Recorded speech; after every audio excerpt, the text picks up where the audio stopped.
Hey everybody, I'm William, I'm Kina, and we and are we the are the Nerdy Nerdyweds. Weds. And today we're doing a recap of Dice Tower East 2023. Dice Tower East 2023 is a convention that happens early in July.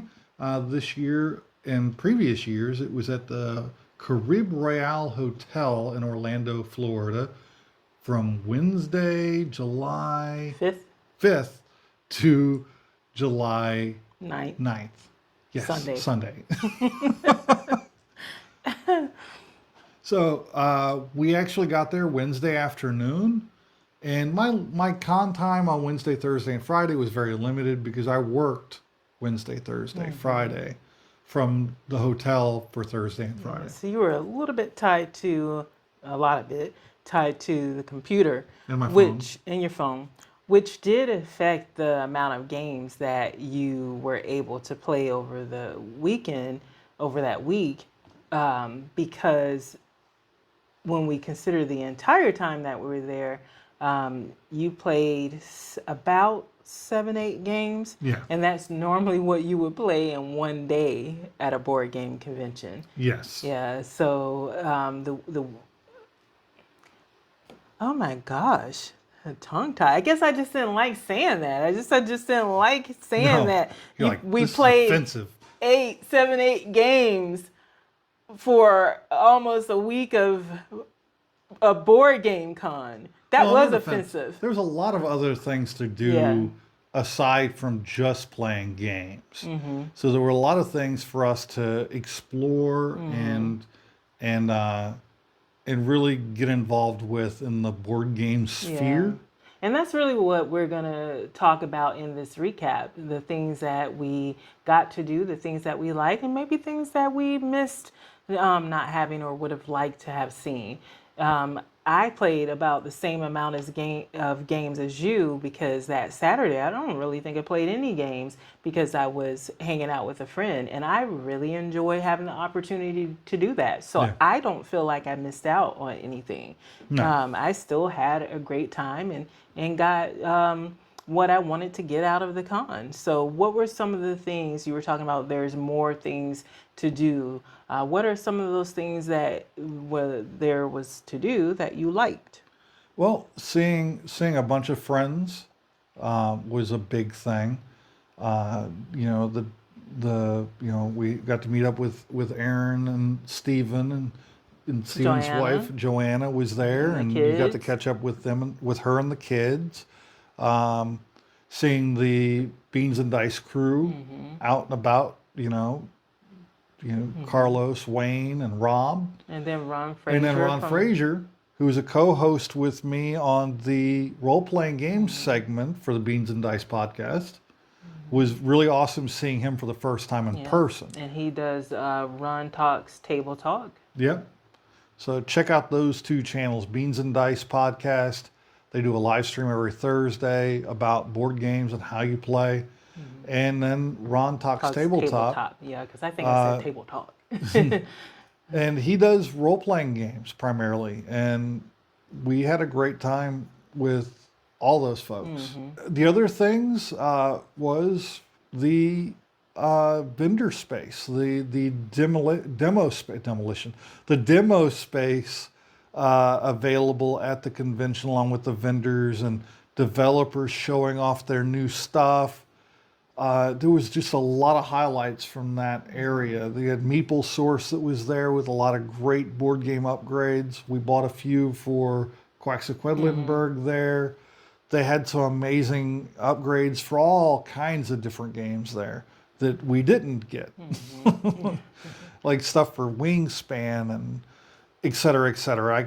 I could spend an hour just talking about the stuff they had there that I can remember they had. Yeah. They also had, they were also representing Stonemeyer Games. Meeple Source was representing Stonemeyer Games as a developer there, and they had a lot of the Stonemeyer stuff there, Oh, yeah. upgrades and games and everything else They that was had there. expeditions, and you were very salty about that I because you're was. still waiting on your copy of the game. I still am. It's been a couple weeks since Dice Tower, and I still don't have my copy of Expeditions. It hasn't shipped yet, as far as I can tell. But I saved a lot of money doing the pre-order for expeditions from the website, so I'm not salty about that part. I saved a lot of money, like $50, over the Ironclad edition that they were selling there at the con. So I'm not upset by that at all. Well, Just, I'm speaking not. of, I swear. I think he protests too much. But speaking of vendors, I really like learning about some new games and some new games that are coming out.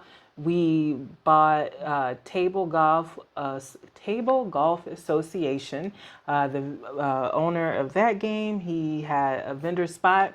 He was also in the dexterity games area, so we got to play it. We got to participate in our tournament, and that really was one of the highlights for the con for me because getting to talk to the owner, finding out the background of the game, how him and his son came up with it, getting to play it, getting to learn about all of the different stuff that you can get for it, and it was just fun.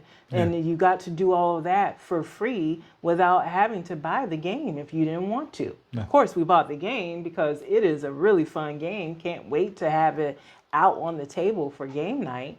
But that was a highlight. And then another vendor that I enjoyed learning about their game was, I think the game is called Flock. I will put the correct name if that's not it. But he's the artist for Everdell. Yeah. And when I was going past his vendor space, I stopped because the art, I'm all about art. I'm always talking about art. But the artwork was beautiful. And I kept looking at it like it reminds me of something. And it was probably Everdell. But I didn't know until later when you went to visit, and there was another couple there talking to him, and he mentioned that he was the artist for Everdell, and you were able to get a card and got it signed by him. Yeah. But that was really cool. Yeah, it's a beautiful game. I can't wait to see how it plays and everything. It's got a really cool mechanic with these little spiral bound books that as your character upgrades, you open a new page in the book and you gain new stuff by going like that. And there were so many great booths. Check out our live that we did. We did a walkthrough, and all of these vendors and more that we're not mentioning here are in that live. But that was definitely one of the highlights was the vendors. The vendor space was really cool. And then connected to the vendor space was like a dozen tables that they were running demos for a lot of the games that the vendors were selling at their booths, some games that they didn't have for sale at their booths, but some upcoming titles that are still like in earlier development or before pre-publication. But most of them were available right there. You could play the game in a demo, get taught how to play it, and then walk right over to the booth and buy it. And they had, a game called Bamboo that I really wanted to try out, and the one that we did demo. I can't remember the name of it because I've never been able to figure out how to pronounce the name of it. Something with an L, but it's a game about Mozart. Yeah, and it is a game where Mozart has just died. You are a friend of Mozart's, and you're trying to capitalize on your friendship and the fact that people are hungry for that kind of music, and you're trying to compose different pieces of music to gain the most money and renown for being the supporter of the art. And it's a pretty cool game. It's a really cool interesting game that I can't wait to actually play. Yeah. It wasn't really my cup of tea, but I might feel differently after actually playing it. But another, are you still talking about vendors in the demo area? No, I think that about covers that. Well, another thing that I really liked was the hot games. Speaking of more games, because those things were already set up, and you can just go over and sit down and play it. And it would be nice if it wasn't, always so busy, but that's kind of like, you can't really complain about that because busy means there's more people, more opportunity to have more people to play games with. So I get it. And if you stay up long enough, you're going to find a time where you get an open spot at those hot games. And I really enjoyed that they had a good amount of them set up, Yeah. a good variety of different types of games. And they really were hot games. To me, they were popular games. And Almost every one of them, the tables were full all day, every day. Like she said, late at night when there's nobody else there, you can sit down and play the game. But usually by then I was so tired I didn't want to learn how to play a new game. But yeah, they had distilled. Heat. Oh man, my brain just went. Expeditions. Vengeance Thunder Road. That was one I really wanted to play. Yeah. Another one they had in the first day that they took down after the first day was Star Wars Rebellion, with this beautifully 3D printed set of planets for the game. It was gorgeous, but intimidating.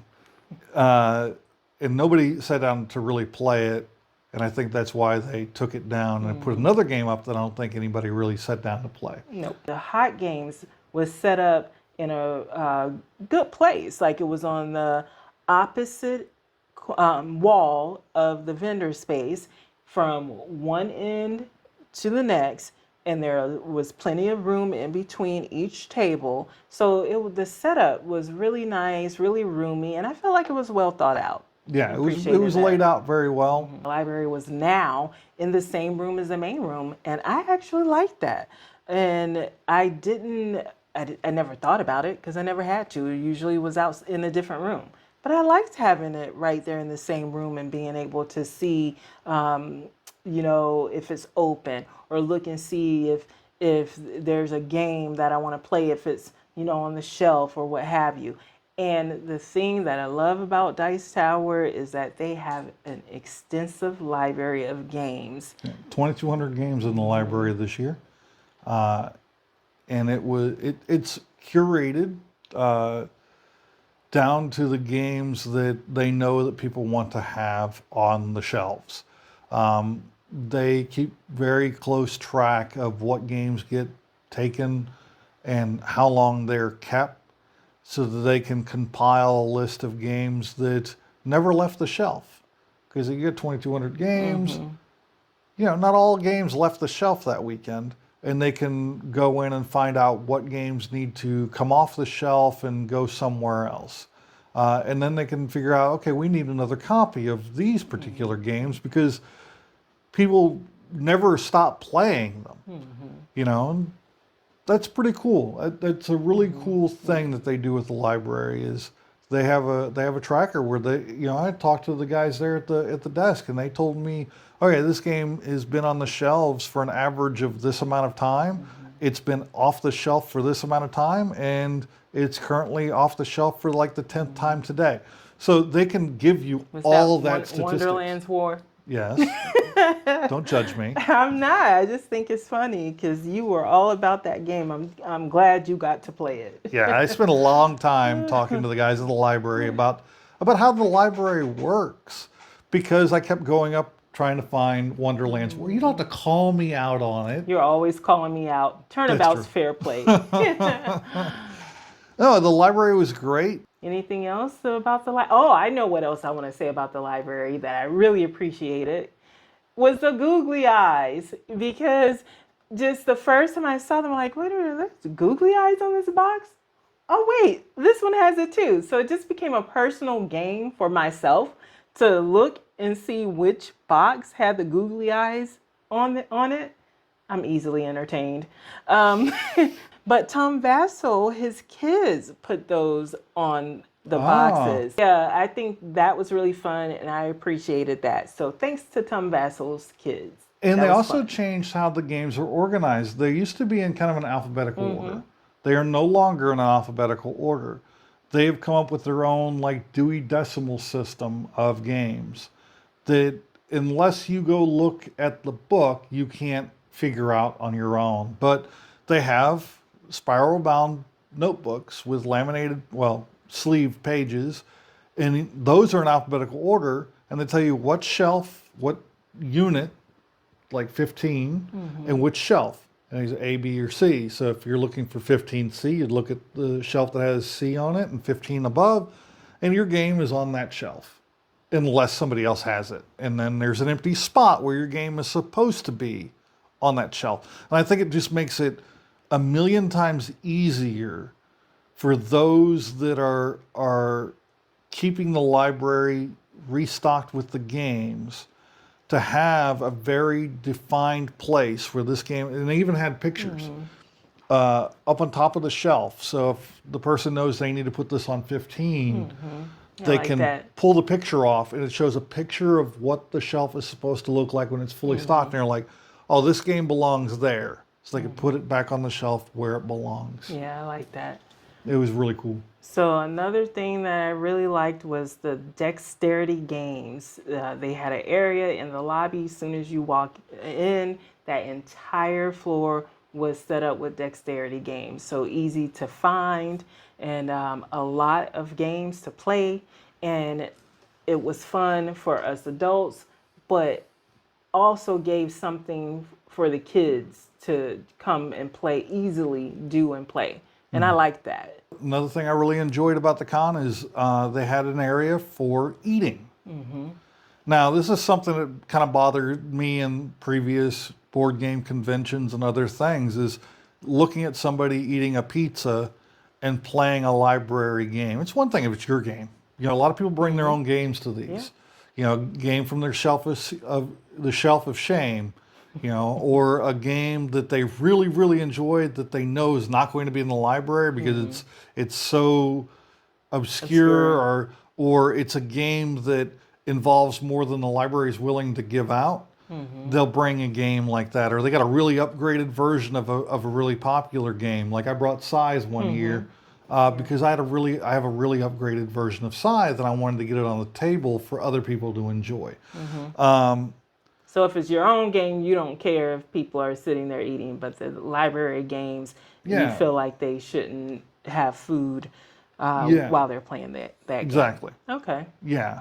And I like that they had a space. It was in the main hall where the dexterity games were, but it was a bunch of tables, and it said eating area, dining area.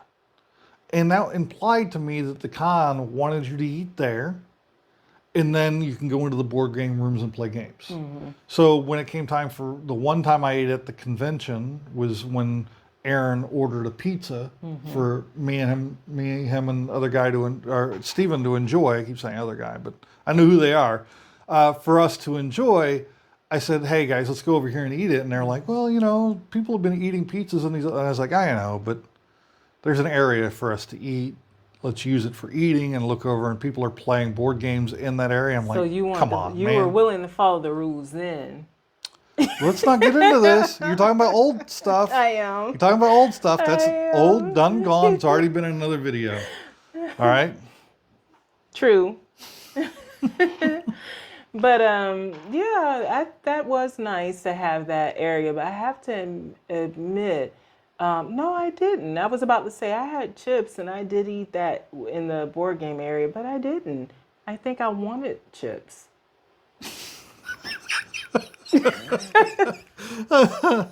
Another thing I really liked is the other rooms. Like they had other rooms they had like the party games and big game room, where they had big tables set up for people to be able to sit around. They had places where you could put a ring of chairs around for Blood on the Clock Tower. And that game got run the entire weekend. There was a kid there. I mean, he was running that game the whole weekend. Wow. Even when I was running at the other side of the room, they had the game going at their end. Oh, wow. And yeah, he was running some really interesting games. Like he did a Sexton Violets spicy edition. I don't know what all is in the spicy version, but he was running that game. He was running the hell out of that game. Wow.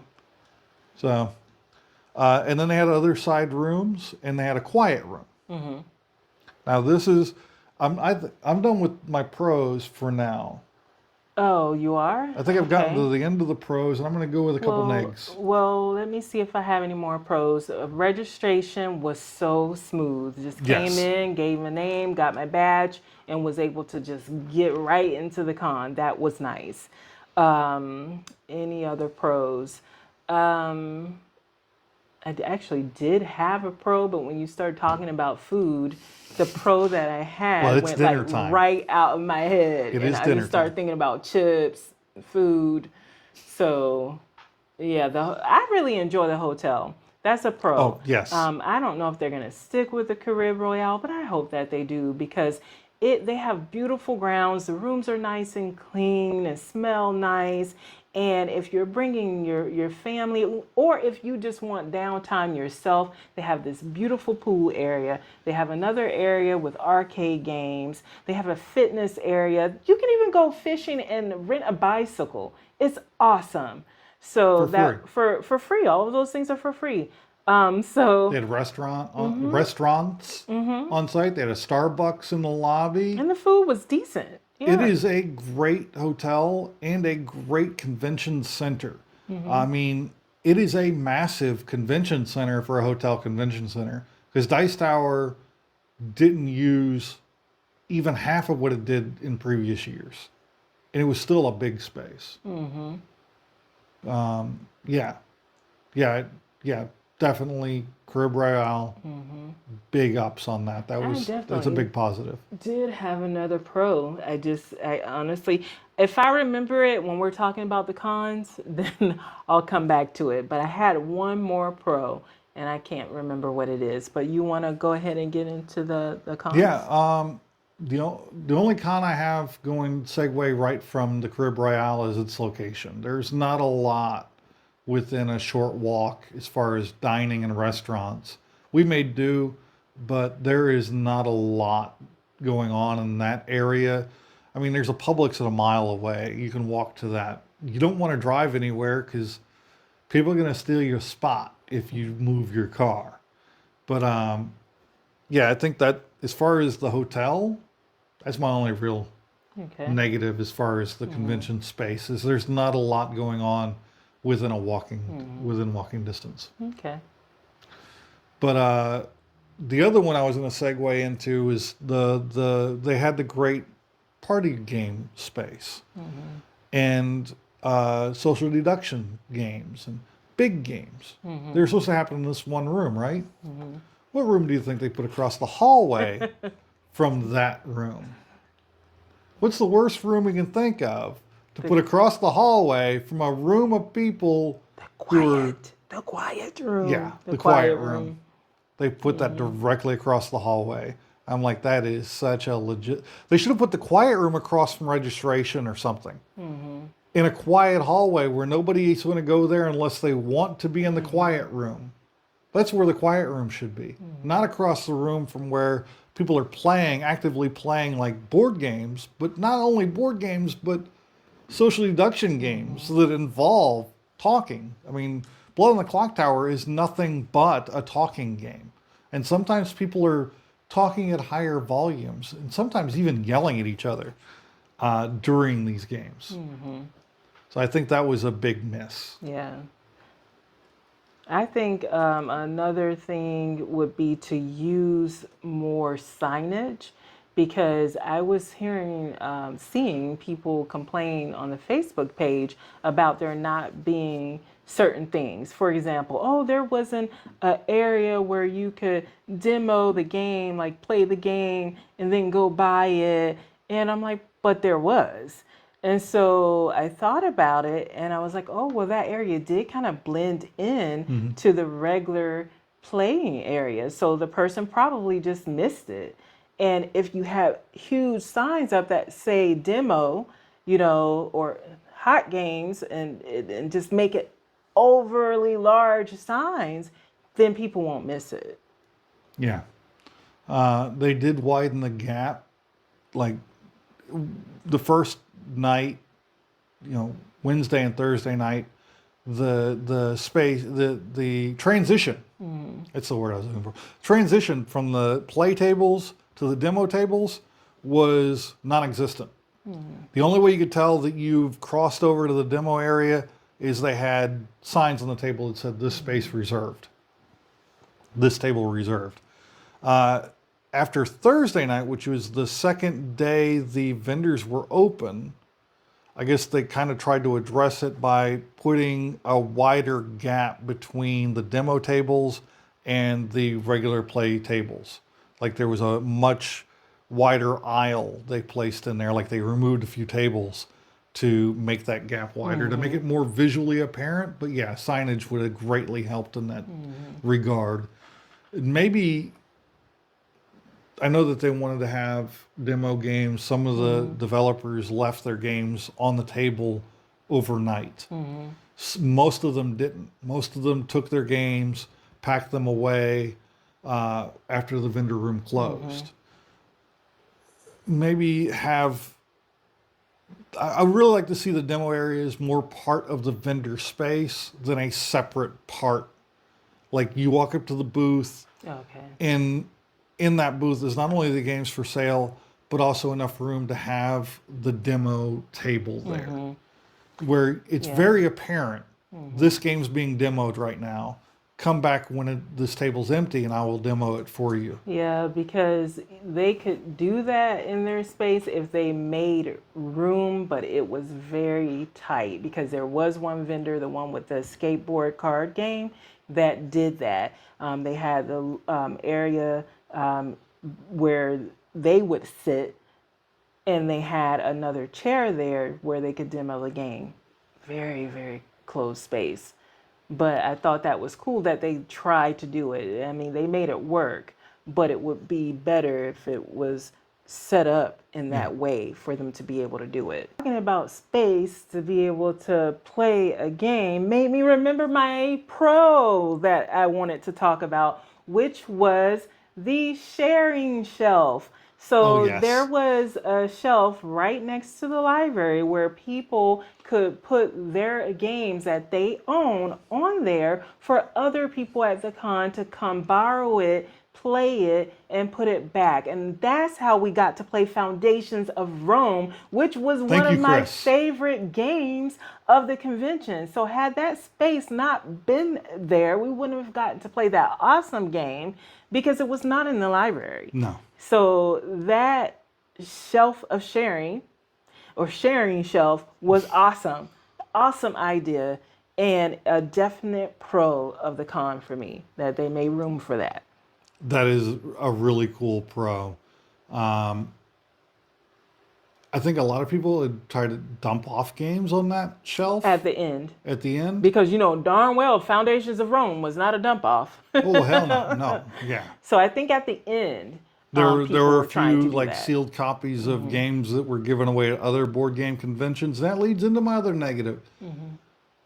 You know, we paid about the same price we paid for, maybe even more than we paid to get into previous years of Dice Tower. And we got no freebies. We got no like bag full of goodies that we would normally have gotten. There were no promo packs of cards. There was no lottery or raffle drawings. There was nothing like that, like they've been at every year prior to and at other board game conventions. We go to other board game conventions and they hand us a bag with a free game or two free games in some cases. And usually they're not games we really, really want. Sometimes you get a goodie in the bag and you're like, oh, this is really cool. Did they have tournaments? Because sometimes in past conventions, they would do tournaments. I did not see anything in any of the literature about tournaments, but I could be wrong. They could have had tournaments. They might even have had tournaments, but I really don't know. Because the only one I know of is the one that the vendor himself did for his game, and that was awesome. That's why it was a highlight of the con for me. Table Golf Association did a tournament for his game and gave out a trophy and a copy of the game to the winner. But it's experiences like that that really add that extra value to a board game con. Now, there was a positive that I really liked from this convention that I had forgotten until now. And that was the flea market. It both positive and negative. But the positive of the flea market was they made a massive space. So they put it, the convention center can be really highly customized. So they put in a wall in the main game player area and set up a bunch of tables both along the walls and down the middle of this massive space. And they took out a lot of space for playing games during the flea market. But it made for a flea market that was very open. And you could walk around it and really get to see what people had brought. Because some people brought an insane amount of games to sell at the flea market. Some people had a handful of games sitting on a table. Some people had coasters sitting on the table, and by the time I got to them, looking at you, Carlos, I didn't have any money to buy a coaster. Otherwise, I'd have bought coasters from Carlos. Again, sorry. Did they have beans and dice on them? Oh, he's got a laser, and I will get us some stuff. I'll buy some stuff from him at the next show we see them, or next time I talk to him, I'll be like, hey, I want to get hold of some stuff. But anyway. The bad parts of the library the flea market is 7 a.m. Are you joking? It just 7 And mind you, a.m. anytime there's a time on something, especially something where you're buying games at a cheap price, people are going to line up an hour, 2 hours early, and that's me being, nice and reasonable. Some people will line up even before that. So 7 o'clock, you're thinking people are lining up at 5 a.m., 6 a.m., and I'm going to say people because not me. I'm over that. I'm not doing that. So, thank you to William because he does it. And my man, thank you to my man. Yeah. Normally, I stay up all night playing games, and I sit in the line playing games while waiting for the flea market to open. But there were a couple major roadblocks to that this year. One of them being, I'm getting old, y'all. And the second, and that's a negative that's coming up later, we'll discuss, and I will point back to this moment. But the last negative I had for the flea market, because other than this, it was great, is they had the soup Nazi there. No soup for you. Come back 1 year. Her entire job during the flea market was to scream at people to only walk one way. And I made the cardinal sin, I will admit, of turning around to go across the aisle, but I diagonaled across the aisle. I didn't walk straight across. And she yelled at me like I was a private and she was a drill sergeant, and I needed to turn and walk around the whole place to come back to that booth to see what they had. And I'm like, there is a space between these tables that is so substantial that it's largely unoccupied. Everybody's lined up along this set of booths on the outside. They're coming in and they're going, because that's where most of the games were. The tables along the middle were largely unoccupied, with a huge space that you could have a troop of at least 4 soldiers, shoulder to shoulder, march down it and not touch people on either side who are browsing games. It was a massive space. It might have been too big a space. You can't have it both ways, because first you were like, it was a big space, I liked it. I did. Now you're like, it might have it. been too big of a space. But if you're going to require people to understand, it's kind of like building a road. If you want people to do 30 miles an hour on a road, don't make your road look like the interstate. They are not going to drive 30 miles an hour on a road or a highway or anything else that looks like an interstate. It's got 4 lanes, it's got turning lanes, it's 30 miles an hour, you're going to get people doing 60 because their brain is trained on that road to do 60 miles an hour. Okay. You give people enough space to walk around freely, let them walk around freely. Whoa. I mean, the look that you just gave was like... The whole middle. There was no reason to ever go into the middle of the aisle. And we're talking about a massive aisle. I mean, you feel It was really almost as passionate wide as about this this. room. It really annoyed me. I'm sorry. I saved the worst of my critiques for last based on how much I was annoyed. I got nothing because I was still in bed asleep. I was having a great, it wasn't a nap. It was the actual sleep. But what's that? REM or whatever it is you get into? Yeah, it's nice. You were having dreams. Yeah, You were dreaming and sawing logs. I heard you. Yep. And then my last and final negative for the con, I think, was shared by most everybody. Okay. Was the library closed at night? It was not shared by, you said by most everybody. You didn't say everybody. That first night, I was heated simply because I wasn't expecting it. So I would have possibly checked out. Actually, I wouldn't have checked out a game. But I would have brought some of my own games from home had I known the library was going to close each night. Every other con, they have kept it open 24 hours. Now, the reasoning for closing it makes perfect sense once I knew about it. If you told me about that in advance, I would have been like, that makes sense, and then I would have prepared for it. I didn't bring not one game. I was like, every time I bring all of these games, which makes no sense because they have a whole library of games, much more than what I have here at home. And I didn't bring anything. Only to get there and that first 11 night. p.m.? No, I think the first night was midnight. Every other, and I could be wrong about that, but I'm pretty sure it was like midnight or 12:30. Every other night it was 1 a.m. And those other nights, I was able to prepare for it because anyone I was gaming with, like, oh, you're checking out a game, and we're going to play this, or we're going to play the hot game, or what have you. But that first night, when I was, ready to play because the day had gone, you had to work and all of this stuff, and now we're ready to game, and the library's closed. Yeah. What? Now I sound like you. I'm like, what? And that ranting. is the number one reason why I didn't stay up all night. I said I was going to call forward to, so I'm calling back to that.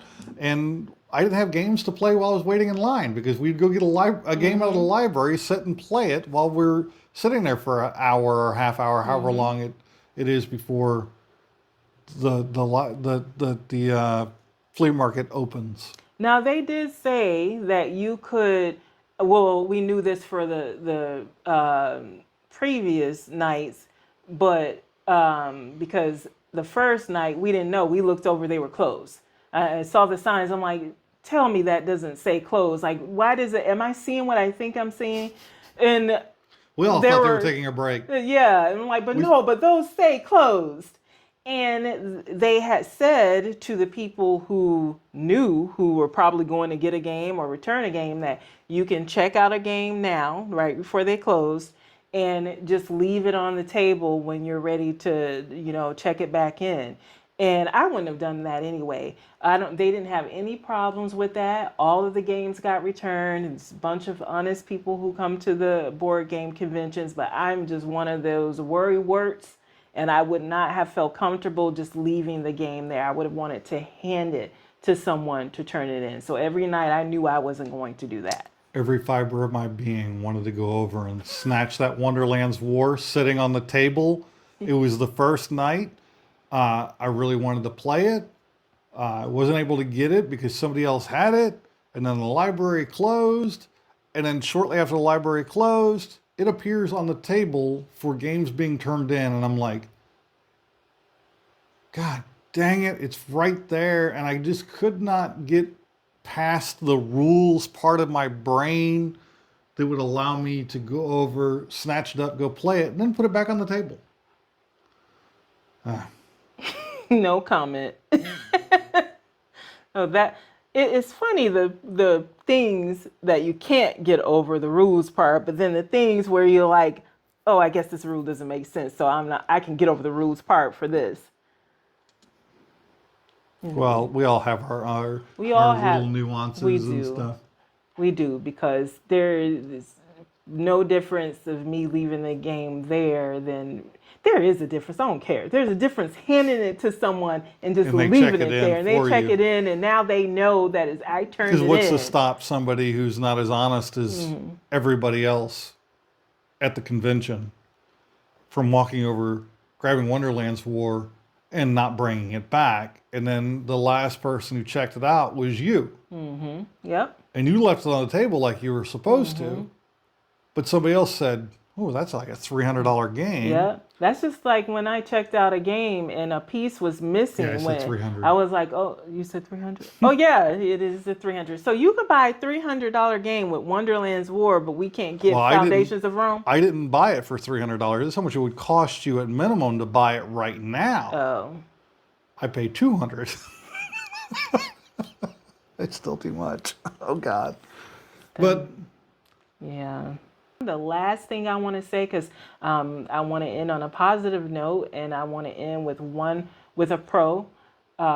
First off, it was an awesome convention. We enjoy it, and we're going to continue to go back to it because there's still value in it. There are some things like these cons that were mentioned, but they're always listening to what their customer is saying. And I have no doubt that if a lot of people have these same things that they'd like to see, they will make those changes. So they're a great group of people, really about providing space for people to have fun and to create a family and get to know each other, that type of thing.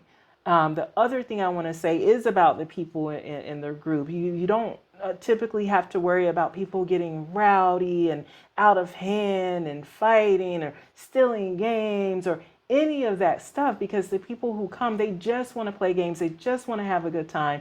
And you have people who are willing to be a part of other people at the con having that good experience and having that good time, so much so that you have people who sit there, read the rules of these games, and teach it to other people. And for those of you who do that, you know how that can be time consuming and can be tough because you're trying to play the game yourself, but you're also trying to learn the rules. People have questions about it, so you think you have learned everything in it, and then you have to go back searching through the rules to find that answer for someone. And they do it, and they do it without complaint. And I just want to say thank you to you, to those of you who do it. And thank you to you, William, because you are always doing that, both here at home and at the convention. And that takes a lot of time and a lot of mental energy, and then have to turn around and play the game. So thank you. And yeah, that's what I thank got. you to all you who've done that for me as well, because I've had some wonderful experiences, and overall, even with all the negatives I had to talk about with this convention, I don't regret going. I absolutely loved my time there. Like she said, it was a wonderful, comfortable place to sit down with friends and play board games, sit down with people I've never met and make new friends playing board games, and playing games I have never even heard of before, and just enjoying that atmosphere of being around people who are really there for the exact same reason you are. And that's the most beautiful thing about going to any of these conventions, especially board game conventions, because you're all there for the exact same reason. You all want to play board games. And you don't care if you don't care who you're playing it with. You want to play board games, and you're going to make friends with the people you're playing it with. And it's really a really great experience, and this convention was no exception to that. It was a lot of fun. I can't wait to go to the next one. Yeah, I had a few gripes, but it's what they were. Make sure you check out for the games we played. We're going to have a video for that. So look for that one. Games we played at Dice Tower 2023. And we're also going to have the haul, the games we bought at Dice Tower 2023. So check out those videos. They are in addition to this one. This is just how we felt about the convention itself. So we split up the convention experience really into 3 different segments. Yeah, and then we're going to have a bunch of small segments where we're showing you some of those dexterity games that we played because they were really fun. Yeah. So that's all I've got for this one. Make sure you like, comment, and subscribe. And until next time. Stay nerdy.